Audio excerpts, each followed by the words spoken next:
Hello everyone, I'm John Higgins. This is PNG Tonight. Coming up, we talk with our Miss PNG Abigail Havora, who recently won the Miss Pacific Quest. Also, we look at pottery, a necessity in some areas, but also a lot of work. And the rollout of the district development authorities, the government concept designed to deliver effective and efficient services.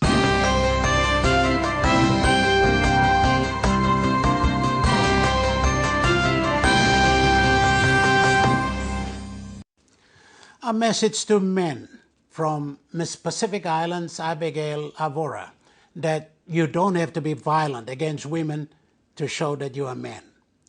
Another message to young women, Miss Havora says, believe in yourselves. Some of the points she made on PNG Tonight in this interview recorded a little earlier. She won the quest from 7 others in Rarotonga last week. Thank you, Abigail, for joining us. PNG Tonight, thank you for coming onto the program. Thank you for having me. You look very much a queen. You've won the title. Obviously, it's a happy moment for you, a happy moment for Papua New Guinea. How do you feel? I feel excited that I was able to do something as big as this for my country. Okay. And having won the title, was it hard? I mean, what did you have to do to really win that title in a long while for this country? Well, from the beginning, I mentioned that for PNG to win, because we're so diverse, we had to really harness that cultural diversity right to produce something that was reflective of PNG. So I tried my best to do that. You certainly did. You won the title. Okay. The issue, I think, the theme, if you will, was our spirit of adventure in the Pacific. When you talk about the spirit of adventure in the Pacific is going through a turbulent time, if you will, with the people with climate change, rising sea levels. How do you see that? Will you be playing a dominant role in creating awareness here? Yes, absolutely, because this natural phenomenon is hitting us. We're the first ones to be hit by it, and all our Pacific islands are not immune to it. Like PNG, for instance, we have the first climate change refugees, which are from the Carteret Islands. Yes. So it's not just in rising sea levels. Climate change effects you find in El Nino that we're facing, the drought, frost in the highlands. It's not just the lowlands that receive this, or that suffer, I would say, from it. So it is an issue that I will take, because all of this is being caused by the effects that are hitting us from the Western world. Yes. And for it to be fully heard, the Pacific has to unite with one voice and carry that voice to the Western world to show them that we are tiny, but we can be heard. Yes. So as my role as an ambassador will be in line with that, carrying that voice and making sure that it is heard. That's good.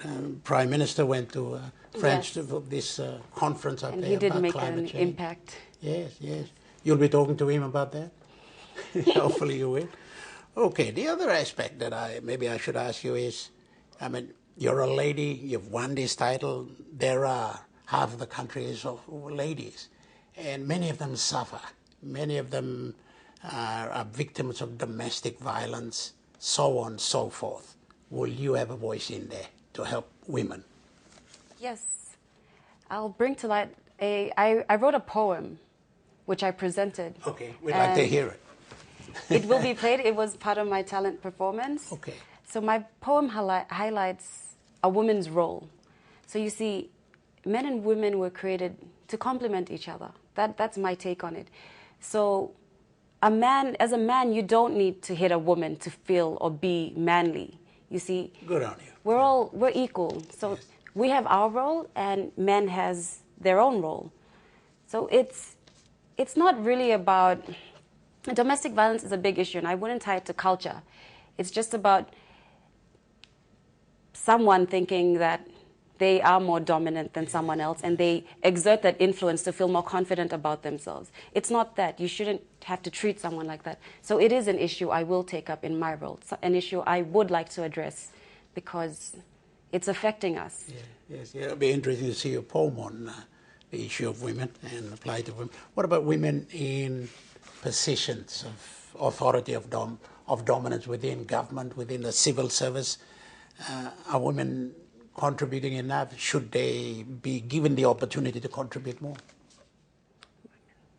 Yes. In the public service and in politics, you work for oil search, in companies even. Well, if they are, I mean, yes, of course they would be given an opportunity to contribute more. If they're already in a position of influence, they already have that platform to contribute more. So I'm trying to understand what I'm saying is, should government give women more opportunities, excuse me, to get into, particularly in the public service, women who show abilities and talent, should they be given more role and opportunities to show that up there? Because today the playing field is not exactly level. I mean, a lady is a lady and a man is a man. One is stronger than the other. But when it comes to intelligence, the playing field should be level. Yes, well, absolutely, yes. More opportunities should be given to women.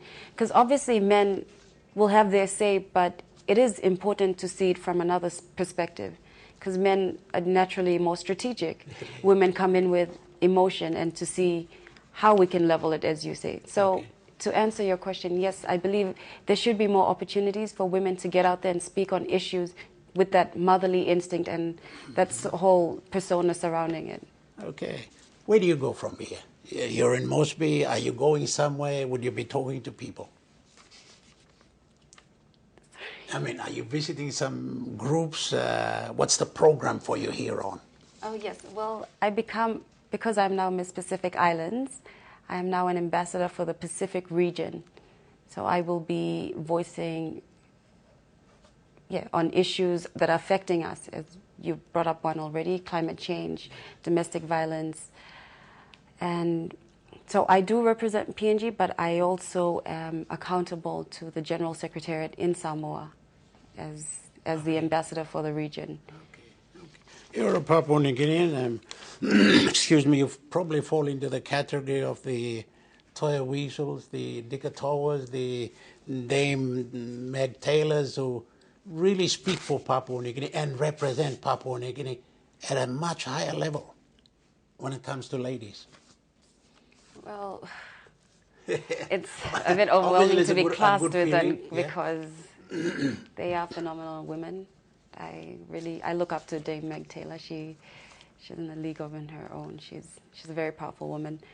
So to be given this platform to say something or to voice what I believe is beneficial or to the country, and words can't describe it. Like, there are many things that I would like to bring to surface, but it will come at the appropriate time. Sure. Any message to young ladies of your age, of school age, of young ladies, any message to them?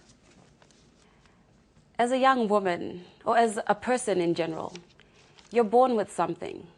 That something's inside of you. And it is your duty, your right on earth, to unleash it, to unveil it. So even though your circumstances are not working for you or are working for you, it is your responsibility to look inside and ask yourself, why am I here on earth? Because your purpose here could be beneficial to millions, thousands. Just like I channeled my own purpose and created a difference, a positive influence, so can you. And you have all the power to do that. We'll end it there. Thank you very much for talking to us. Thank you for having me. Okay. Abigail Havura, Miss Pacific Islands. NBC Television replays the full crowning of the Miss Pacific Islands quest right after this program at 7:30. You got to see it. Stay with us. More after this break.